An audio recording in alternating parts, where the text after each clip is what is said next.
Welcome to the Peace Catalyst podcast, where we share stories to inspire, uplift, and encourage you in your peacemaking journey. I'm Becca Tyvel, and I work with Peace Catalyst here in the Washington, D.C. area.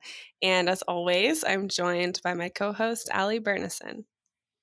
Hello, everyone. I am Allie, and I'm with PCI in the Los Angeles area. By the way, if you enjoyed the Peace Catalyst podcast, please do us a favor and take some time to rate and review the podcast on Apple Podcasts. It just really helps boost our visibility and encourages others to give us a listen. Yeah, thank you guys. Oh, so Allie, how was your Christmas? How was your New Year's? How's life?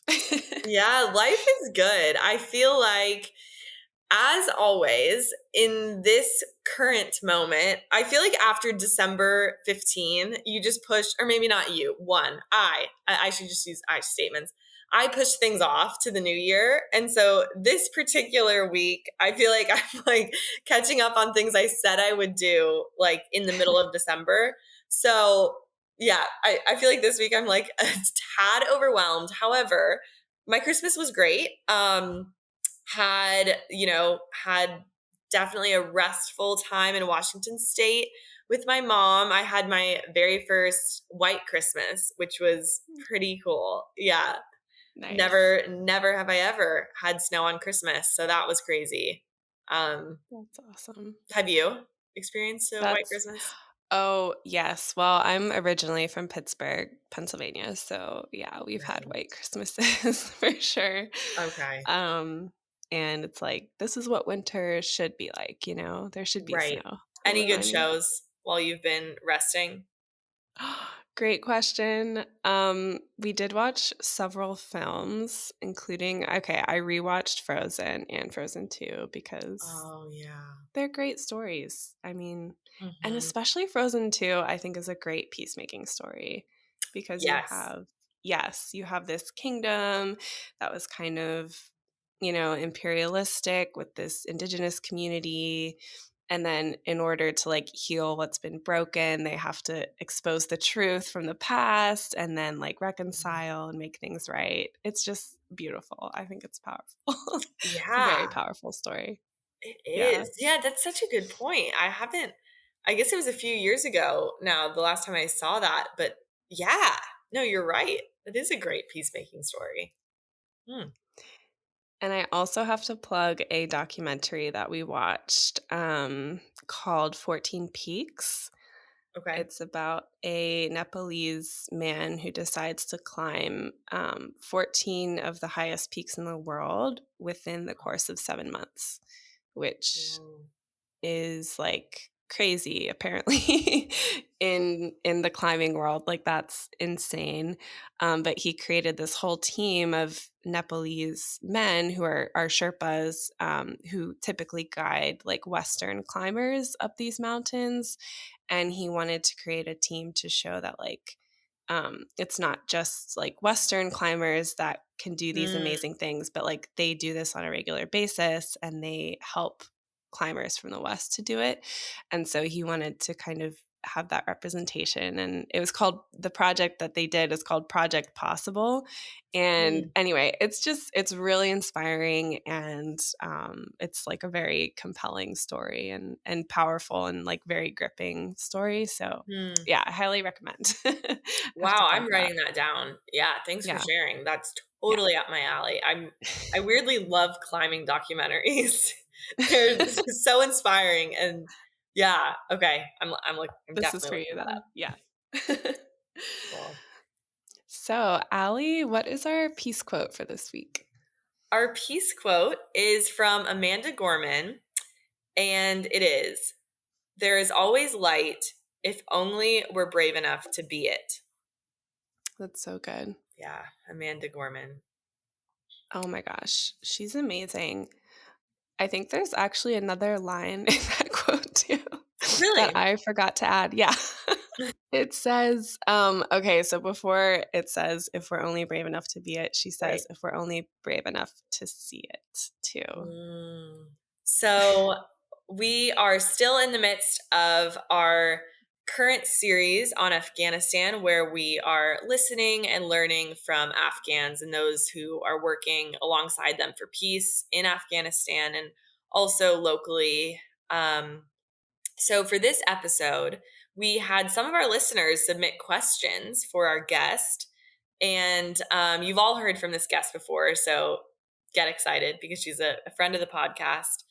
And so at the very end of the episode, we asked the questions that have been submitted. And so you might hear your question if you asked one. Yeah. And the guest that we're interviewing this week is Hurunnessa Fariad. So you've all heard from her before on the podcast, and she's the head of outreach and interfaith at the Adams Center, which is local to Northern Virginia, and it's also the second largest mosque in the U.S. And she's also the director of outreach for Multifaith Neighbors Network. And she's the music director for the Adams Beat Choir, which is the first mosque children's chorus in the US. Um, and Hurunnessa is also a local Muslim representative for Peace Catalyst International. And she's also a longtime friend and colleague of ours. So we're just really grateful for her giving her time as well for this episode, and honored to hear from her, especially because she's from Afghanistan herself. She mostly grew up in Queens, New York, but she was born in Afghanistan and still has family there. And she has been helping her fellow Afghans who are coming to the US locally, as well as helping her family who's still located there. So we're really looking forward to learning from her today and can't wait to hear what she has to say.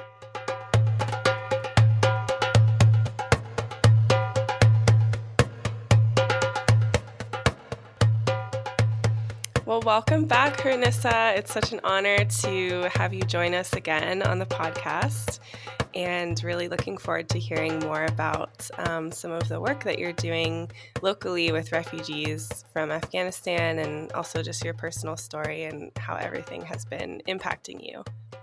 Thank you so much, Becca and Ali, for having me. I'm really excited to be here. Always having a conversation with you is something that I look forward to.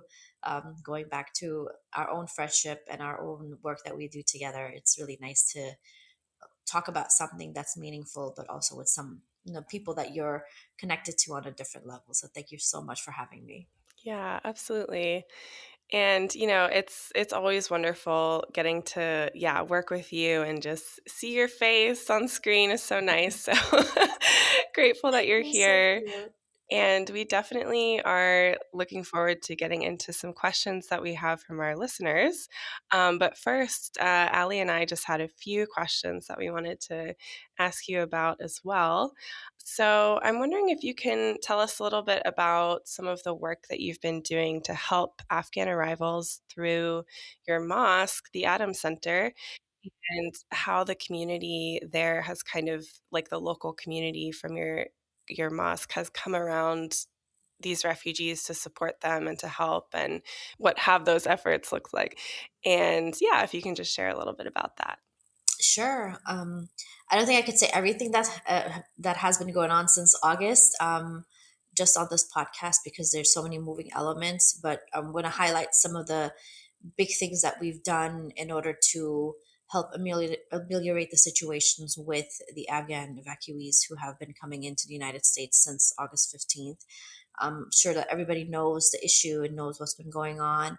But because Virginia was the first transit point for the evacuees to come into the United States, we got the brunt of the workload and the inexperience of everything that ended up happening because we ended up having to learn things on the fly or move things on the fly. And that sometimes is a bit intimidating because you're put in a situation that you've never done this work before. So, how do you go around it? How do you help these people?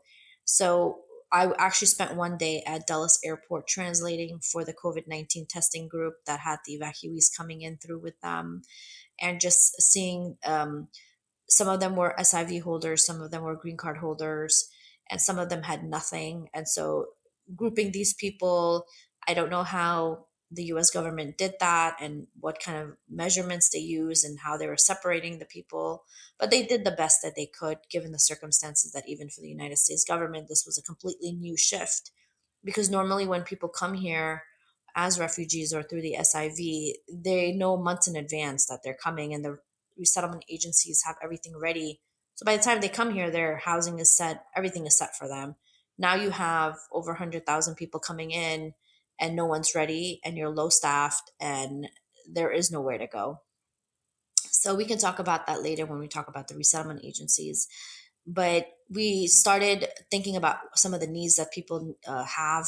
Obviously, at the bases and at the expo center where they were going through as a transit point, then just the mere necessities of everybody's daily lives that we have, right? So we would need diapers and formulas for the babies because there were a lot of babies coming in, clothing. Some people just literally had the clothes on their back and the shoes on their feet.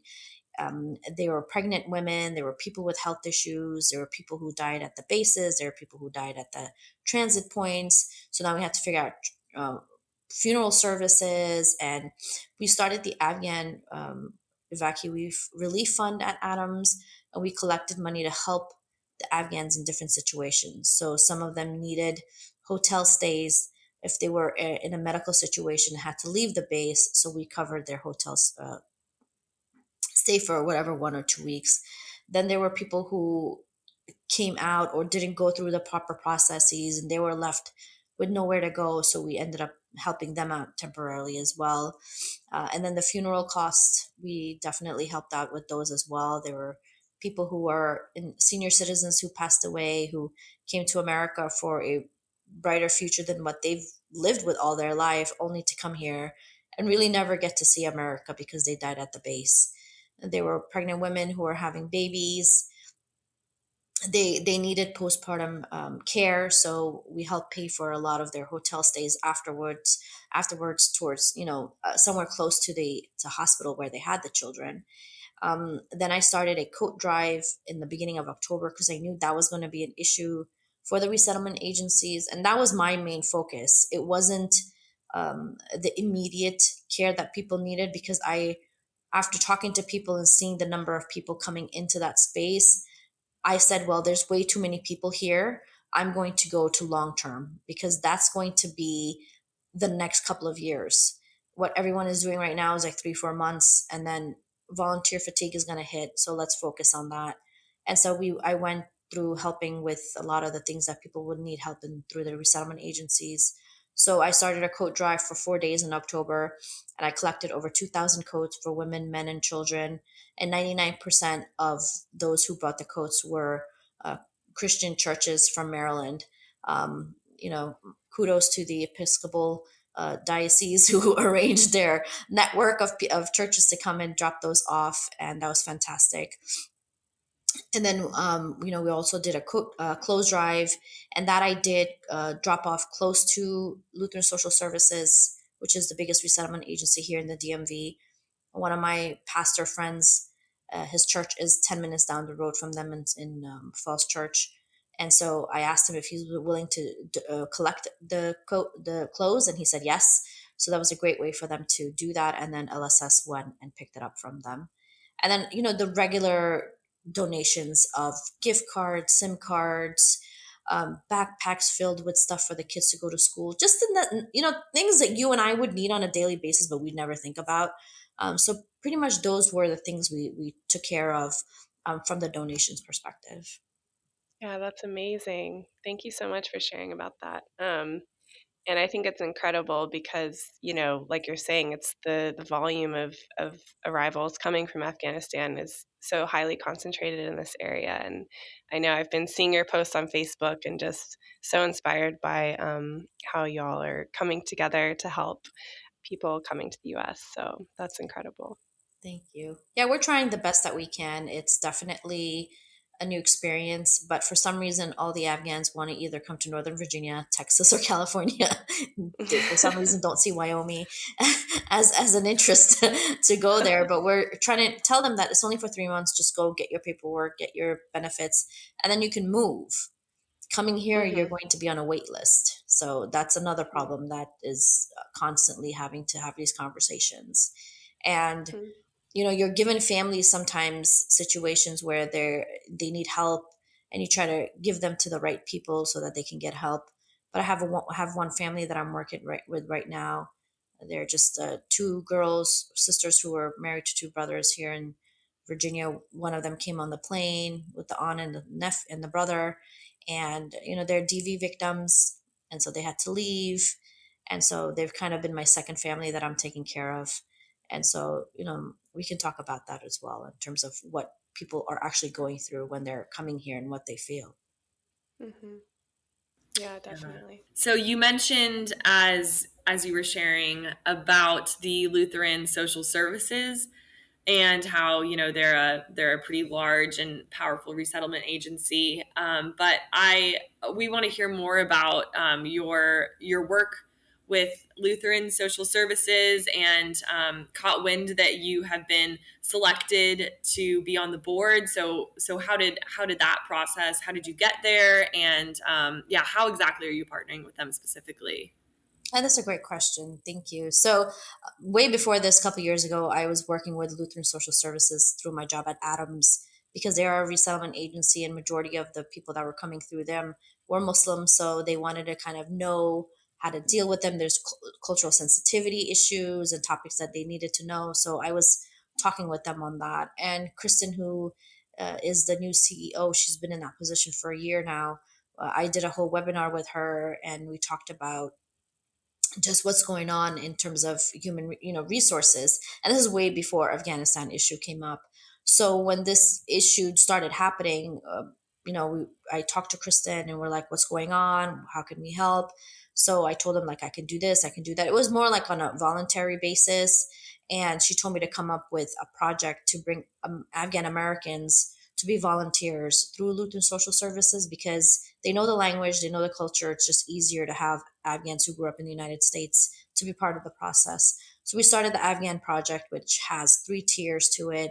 One is the donation team, one is a home search team, and the other one is the resettlement agency liaison team. And I had like over 55 people together in these teams. And basically in the beginning it was extremely active and people were trying to do things and help out, but of course volunteer fatigue is a reality, and that did set in. But nevertheless, if they ever need anything, LSS can contact them and they can come help translate or move things around or take donations to different people. And that's what's been happening on that end.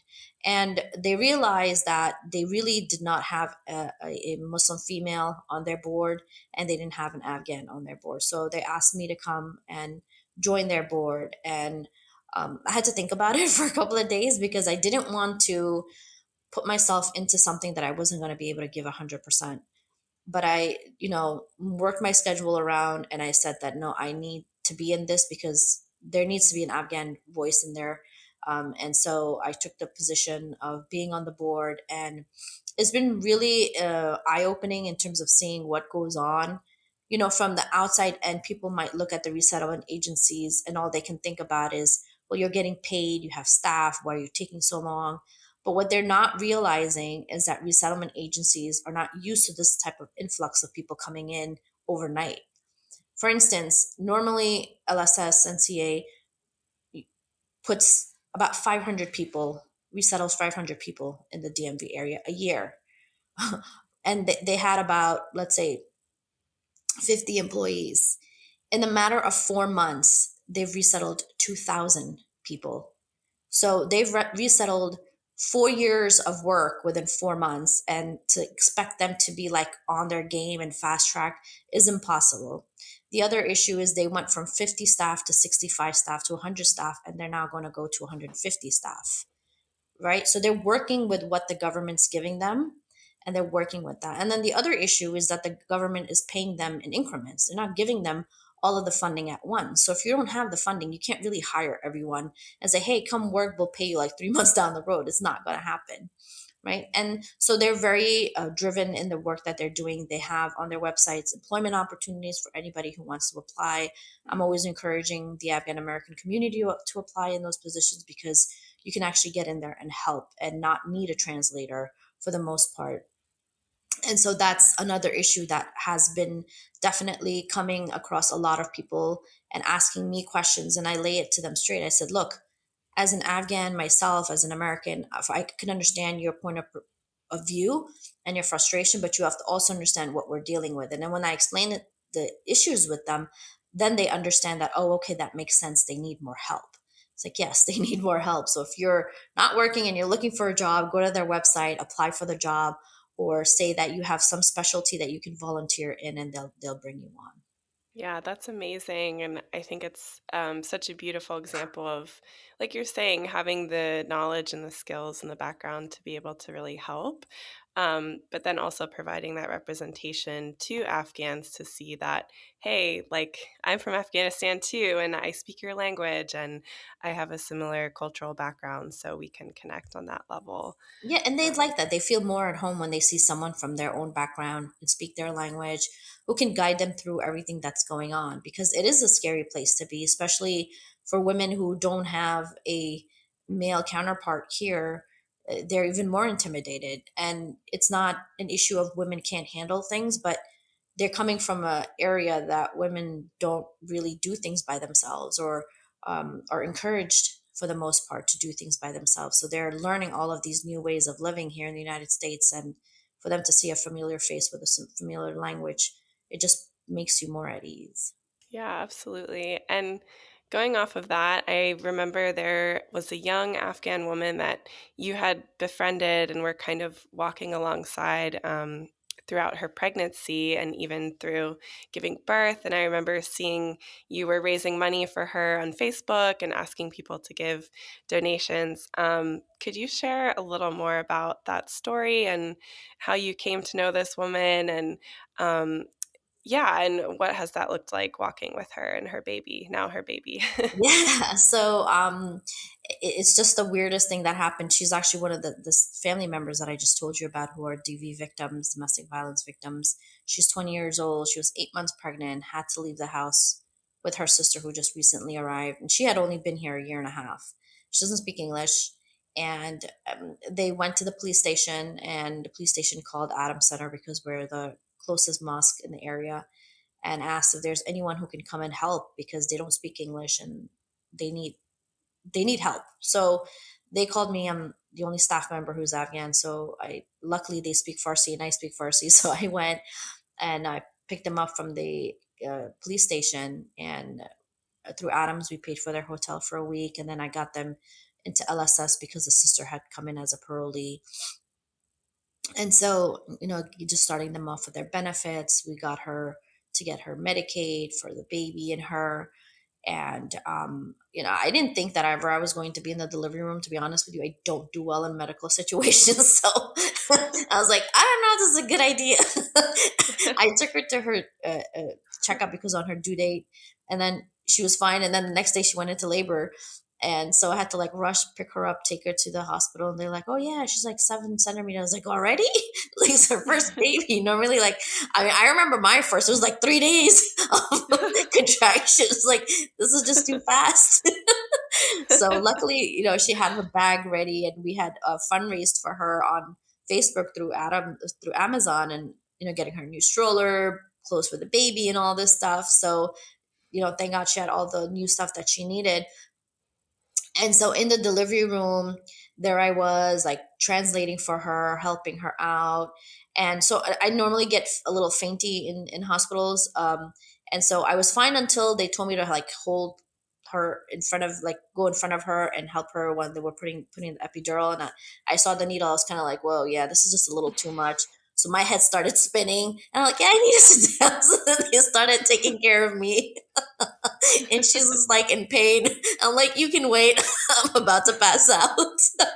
So they bought me some juice and stuff. And so then I felt better. And it came time to like push the baby. And so I was like by her head, just translating. The doctor's like, you need to come and hold her leg. You're her support.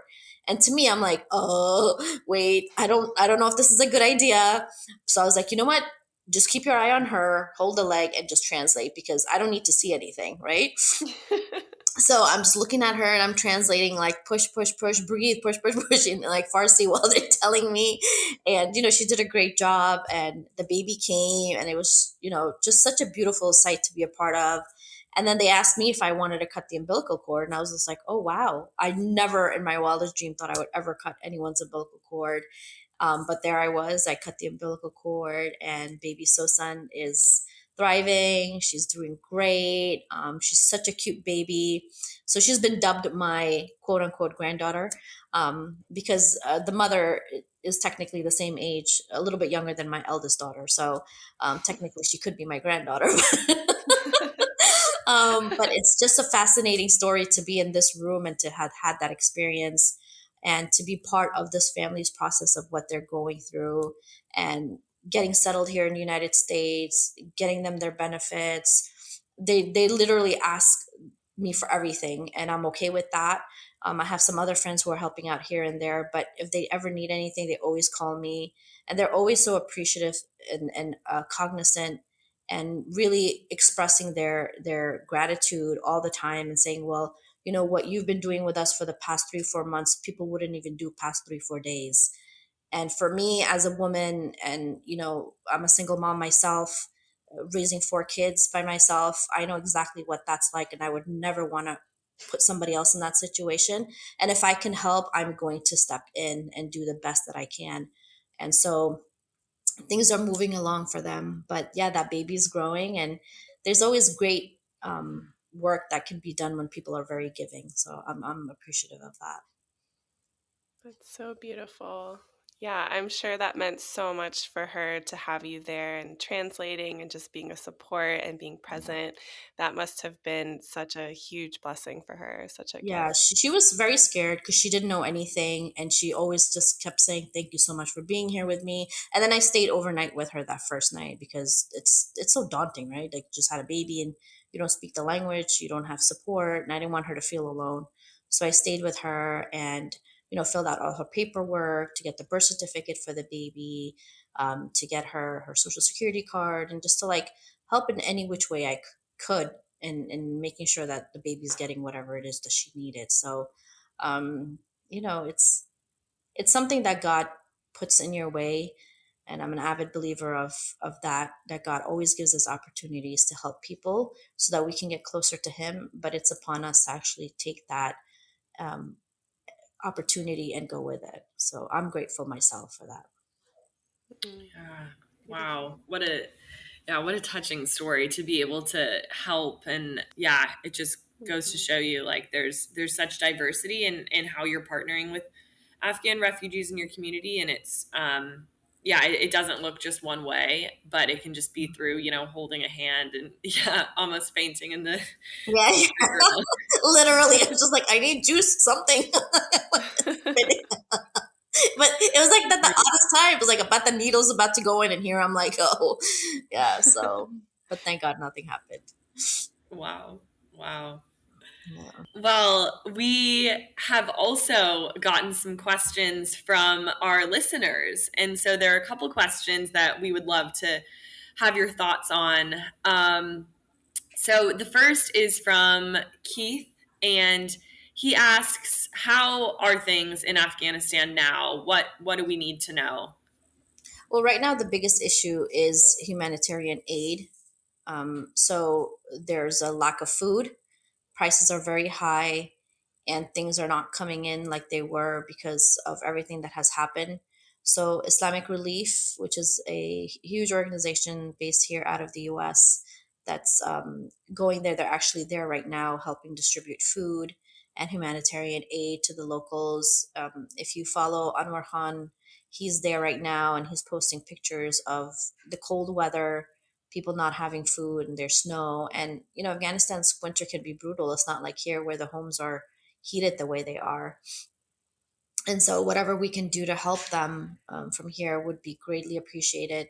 Going through an organization that is trustworthy, that your money can actually go to help the people there from starving to death or freezing to death would be great. Like, that is the basic necessity right now that they don't have.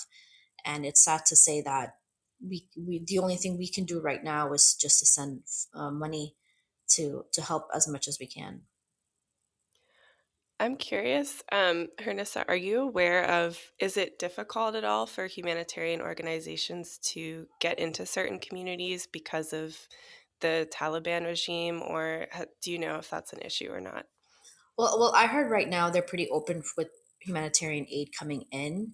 But I think they're being selective of who they're actually letting in. So Islamic Relief is definitely on the grounds, and I think their name speaks for itself. And Taliban probably felt that it was comfortable for them to come in and help out in that sense. So that's what they're doing.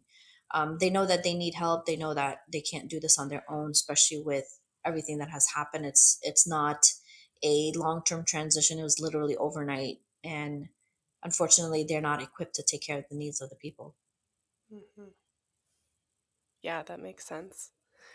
Um, we have another question from Anne, and she's asking, are there many Afghans still trying or hoping to get out of the country, both people who helped in the U.S. effort there as well as Christians? And are there efforts still happening to try to bring them out now?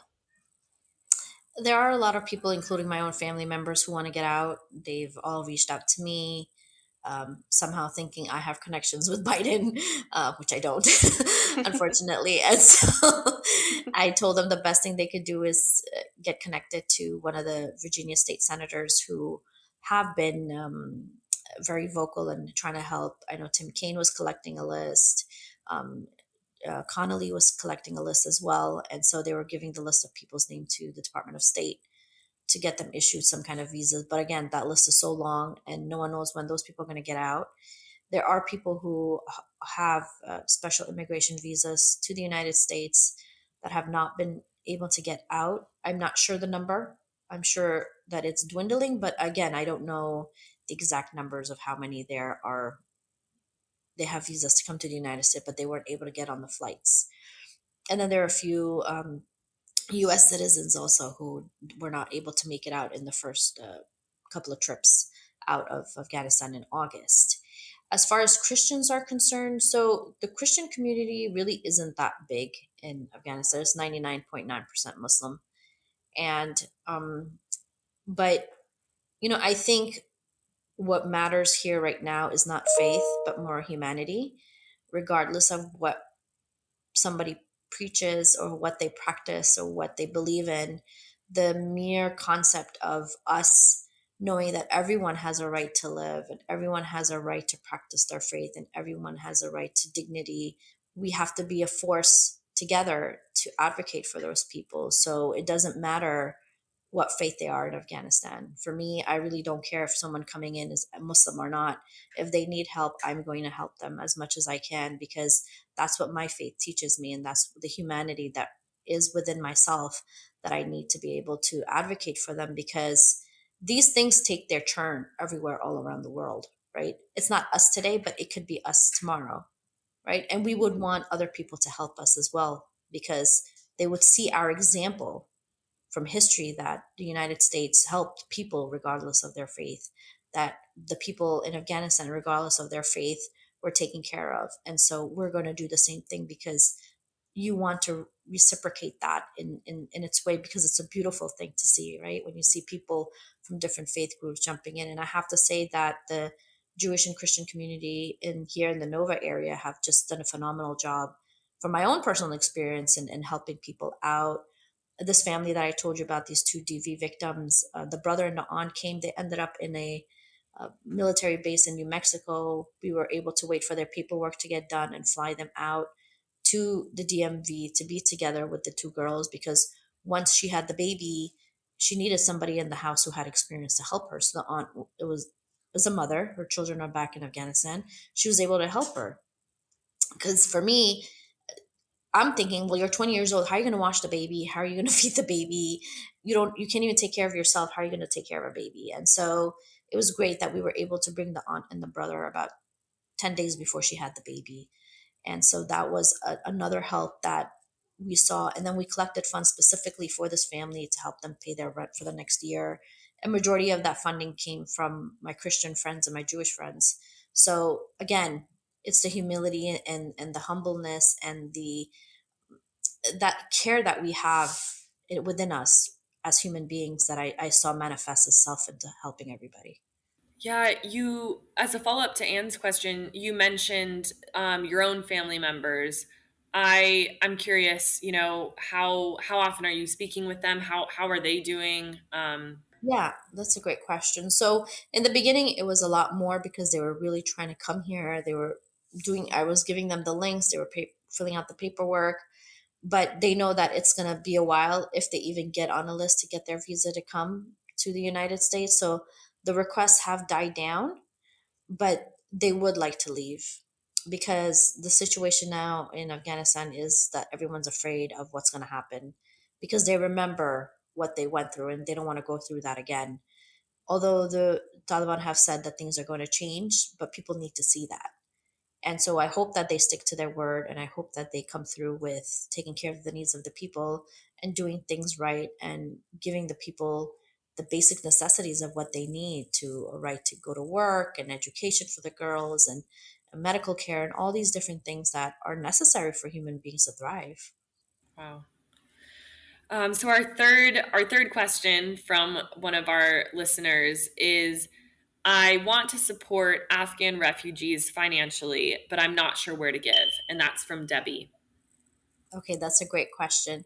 So find a resettlement agency in your area that is working with directly with Afghan refugees, evacuees coming in.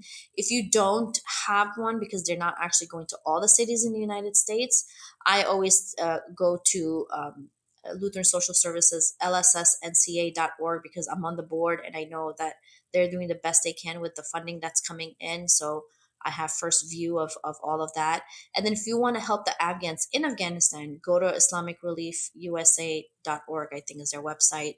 And you could donate to them so that they can help the Afghans. They have a section on their website to help the Afghans in Afghanistan who are literally starving to death.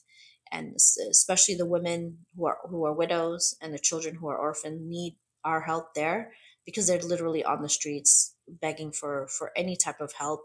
I saw a picture the other day of a school teacher, highly qualified. She was literally on the street with shoe shining material, willing to shine shoes for money because she can't work. So think about that in the cold, outside, a female alone, in a not so safe environment. The least we can do is help them at least get food on the table. So if you want to help overseas, go to Islamic Relief USA. If you want to help locally, you can look for a resettlement agency close to you, or you can go through Lutheran Social Services, NCA, because we have a lot of Afghans who are coming in the Northern Virginia area. That's great. Thank you so much, Hurunnessa. And we're so honored to be able to have you share everything. It's so insightful, and just knowing the background and the knowledge that you have, and also your personal story is really special. So thank you so much. Of course, it's my pleasure. Thank you so much for having me, guys, and for your support, and for everybody else who's listening who wants to help out and can understand the plight of the Afghan people right now, because it's been 40 plus years.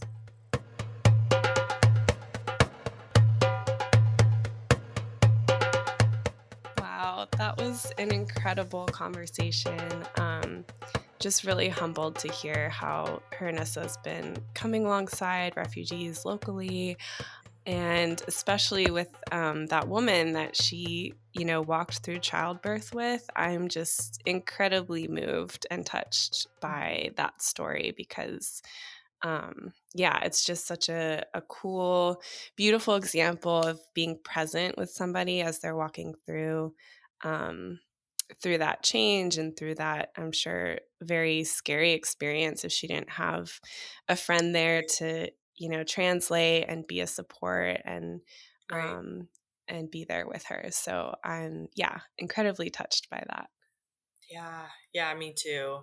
What a moving story. And just, I think something I was thinking about while she was talking was just how her own experience and expertise and insight into the culture has really been such an asset, to the places and the organizations that she's partnered with and the people that she's befriended, how she has like this special window into the culture and the people and just how God's used that, this isn't necessarily like a profound concept, but just us all carrying our own, just coming from such different places and having different experiences that can be used and repurposed to like form particular connections, even if our past experiences have been painful, how that can kind of be like,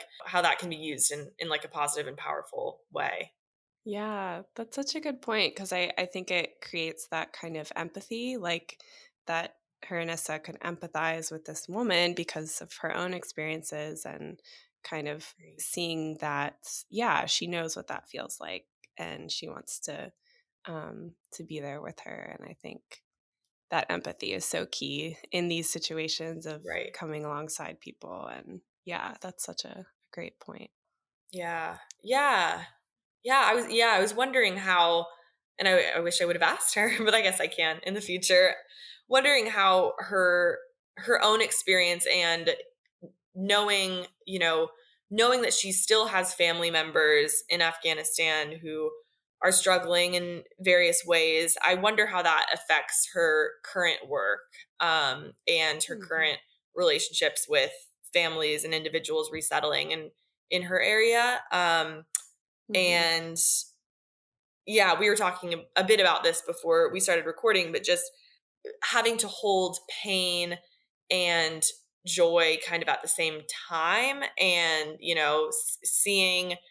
um seeing families and individuals come to the states under such extreme, like absolutely unfathomable circumstances, but and so there might be like a certain level of hope or a feeling of newness, but then also at the same time carrying such pain, and then knowing that she still has family members in Afghanistan. Just like, I don't know, I wonder how that is, just holding both of those.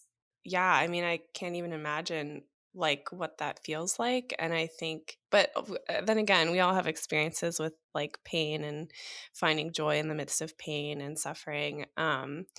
And I think it kind of reminds me of our peace quote a little bit, like Mm, seeing the light by Amanda Gorman, seeing the light and then being the light, because I think that's what Hurunnessa is doing. mm, She's seeing light in the midst of darkness, and then she's also being a light to those who've come from a really difficult, dark place. Um, but mm, yeah, I think that's such an incredibly important point about um, yeah, being able to hold like pain and joy together in the midst of everything that's going on. And um that sort of it, I don't know, I don't want to say it's a tension because I think they do kind yeah. of work together in a way, but Hmm. um sort of a tension, yeah. Right. Right. Hmm. But overall, just really amazed at her efforts and the work she's been doing locally. And I think I really love her advice about how we can support efforts both, in our own neighborhoods, but then also in Afghanistan directly by, donating to Islamic Relief USA or the other organization she said. And I've been seeing actually Anwar Khan, who's the president, he's there in Afghanistan now. And I've been seeing on Facebook him posting pictures of them handing out food and supplies and clothes and things. Mm, So really. um, yeah, so it's really, really powerful to see that and to know that there are people on the ground giving that assistance and providing those resources. So Right. Right. Yeah. And then her other important um, encouragement to just do a bit of research literally after our call. I mean, 10 seconds of research to find, for me, like the local resettlement agencies near where I live in LA. And if you do want to give or volunteer, contribute in some way, like that being a great place to start. And I was shocked to see, oh my gosh, that's like 10 minutes from my house, and I've seen that place before, and I actually didn't know that that's the work that they're currently doing. So hmm, um yeah, so I really appreciated that encouragement as well. cool. That's awesome. I love it. Grateful for her, Nissa. If you enjoyed this episode, please subscribe, rate, and review on Apple Podcasts, Spotify, and wherever you listen to podcasts. And for more information about Peace Catalyst and to help support our peacebuilding work, please visit our website at peacecatalyst.org. Thanks everyone so much. Bye.